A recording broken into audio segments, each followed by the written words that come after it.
Welcome viewers. முக்கியமான update பார்க்குறாங்க. நம்ம சேனலை சப்ஸ்கிரைப் பண்ணாமல் இருந்தீங்கன்னா சப்ஸ்கிரைப் பண்ணி பெல் பண்ணி கிளிக் பண்ணி வச்சோங்க. ஃப்ரீயாக ஃபுல் கெயின்ஸ் வந்து குட்டையாகும். உங்கள் ஃப்ரெண்ட்ஸ்க்கும் ஷேர் பண்ணுங்கள். சப்ஸ்கிரைப் பண்ணாமல் இருந்தீங்கன்னா சப்ஸ்கிரைப் பண்ணி பெல் பண்ணி கிளிக் பண்ணி வச்சோம். என்ன அப்படின்னு பார்த்தீங்க அப்படின்னா, நிறைய ஸ்டூடெண்ட்ஸ் வந்து கேட்டனவே இருக்கீங்க. சார், நீட்டை பொறுத்தாப்புல கம்யூனிட்டி வைஸாக எவ்வளோ கட் ஆஃப் இருந்தால் கிடைக்கும் சார்? கம்யூனிட்டி வைஸாக எவ்வளோ கட் ஆஃப் இருந்தால் டாப் காலேஜில் வந்து கிடைக்கும் அப்படிங்கிறது ஒரு ப்ரீவியஸாக ஒரு எக்ஸாமுக்கு முன்னாடியே சொல்லுங்கள் அப்படின்னு நிறைய ஸ்டூடெண்ட்ஸ் வந்து கேட்டே இருந்தீங்க. அதுக்கான ப்ரீஃப் வீடியோ வந்து இந்த வீடியோ சொல்கிறேன். இந்த வீடியோ கடைசி ஸ்கிப் பண்ணாமல். நீட்டை பொறுத்தாப்புல வந்து உங்களுக்கு வந்து என்ன அப்படின்னு கேட்டிங்க அப்படின்னா, ஒரு ஓசியாக இருந்தீங்க அப்படின்னா ஒரு 620 மேலே இருந்தீங்கன்னா நல்ல காலேஜ் கிடைக்கும். பிசியாக இருந்தீங்க அப்படின்னா 607க்கு மேலே இருந்தீங்கன்னா கண்டிப்பாக கிடைக்கும். எம்பிசியாக இருந்தீங்க அப்படின்னா 605க்கு மேலே தான் கண்டிப்பாக கிடைக்கும்.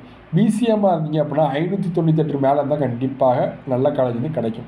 எஸ்சிஏவாக இருந்தீங்க அப்படின்னா 590 கட் ஆஃப் மேலே தான் கண்டிப்பாக நல்ல காலேஜ் டாப் 10 காலேஜ் வந்து கிடைக்குது. அது எஸ்சிஏ ஸ்டூடெண்ட்ஸுக்கு வாய்ப்பு அதிகம். எஸ்டி ஸ்டூடெண்ட்டாக இருந்தீங்க அப்படின்னா ஒரு 575 கண்டிப்பாக கிடைக்கும். அதிகப்படியான வாய்ப்புகள் இருக்குது. சரி, பார்க்கலாம். அது மட்டும் இல்லாமல் என்ன அப்படிங்கன்னா, இப்போ நீட் எக்ஸாம் வந்து மே ஃபஸ்ட் வீக் இருக்கா. எல்லாருமே வந்து என்ன அப்படிங்கன்னா நல்லா படிங்க. எல்லாருமே வந்து நல்லா படிங்க. ஈஸியாகவே எடுத்துடலாம். பயாலஜியில் எந்த இது வந்து வீக்காக இருக்கீங்க, பாட்டில் எந்த இது வந்து சப்ஜெக்ட் வீக்காக இருக்கலாம் அதை வந்து ஸ்ட்ராங் பண்ணுங்கள். சுவாலஜியில் எந்த இது சப்ஜெக்ட் வந்து இது வீக்காக இருக்கலாம் அதை ஸ்ட்ராங் பண்ணுங்கள். ஃபிசிக்ஸ் கெமிஸ்ட்ரியை ஃபுல்லாகவே வந்து என்ன அப்படின்னு கேட்டிங்க அப்படின்னா ஸ்ட்ராங் பண்ணுங்கள். ஃபிசிக்ஸ் கெமிஸ்ட்ரியை வந்து ரீகால் வந்து பண்ணுங்கள். ஏன்னா வந்து எஸ்என் புக்கு மாதிரி நிறைய ப்ராப்ளம்ஸ் வந்து போட்டு பார்த்துருப்பீங்க.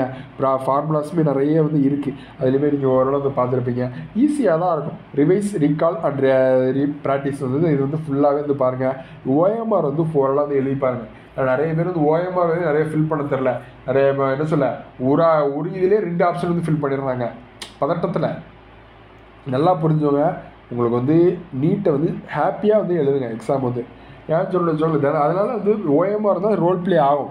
தப்பாக மார்க் பண்ணிடுவீங்க. அதெல்லாம் வந்து இருக்குது. நிறைய ப்ராக்டிஸ் வந்து இருக்குது. நம்ம வந்து ஃபுல் சப்போர்ட் கொடுப்போம். அதெல்லாம் எந்த மாதிரி இல்லை. டைம் பண்ண பார்க்கலாம். டிஸ்கிரிப்ஷனில் டெலிகிராம் லிங்க். தேங்க்ஸ்.